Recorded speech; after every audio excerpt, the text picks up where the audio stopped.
പേടിക്കണ്ട മക്കളെ, അത് 2K കീരിയ, അതൊന്നും ചെയ്യത്തില്ല. നിങ്ങൾ കീരികൾ പോകുന്നത് ശ്രദ്ധിച്ചിട്ടുണ്ടോ?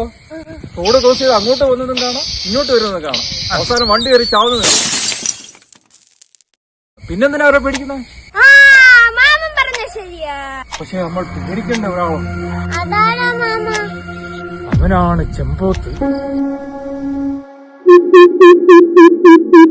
അവനെ ചില നാട്ടിൽ ഉപ്പനെന്നും വിളിക്കും. ഞങ്ങളാരും അവനെ കണ്ടിട്ടില്ലല്ലോ. നിങ്ങളാരും അവനെ കാണാൻ വഴിയില്ല. മനുഷ്യര് കാരണം അവന്റെ വംശം അറ്റുകൊണ്ടിരിക്കുക. അപ്പൊ അവന്റെ വംശം പെരലെണ്ണാവുന്ന അത്രേ ഉള്ളൂ. അതുകൊണ്ടാ ഞങ്ങൾക്ക് ഇപ്പഴും മാമനെ ജീവനോടെ കാണാൻ പറ്റുന്നത്. ചെമ്പോത്ത് അകലെ ഒരു നിഴൽ കണ്ടോ, കാറ്റിനൊരു ചൂട് വന്നോ, കാട്ടിലെ രാജാവ് ഉണർന്നു, ഇനി വേട്ടയുടെ സമയം വന്നോ.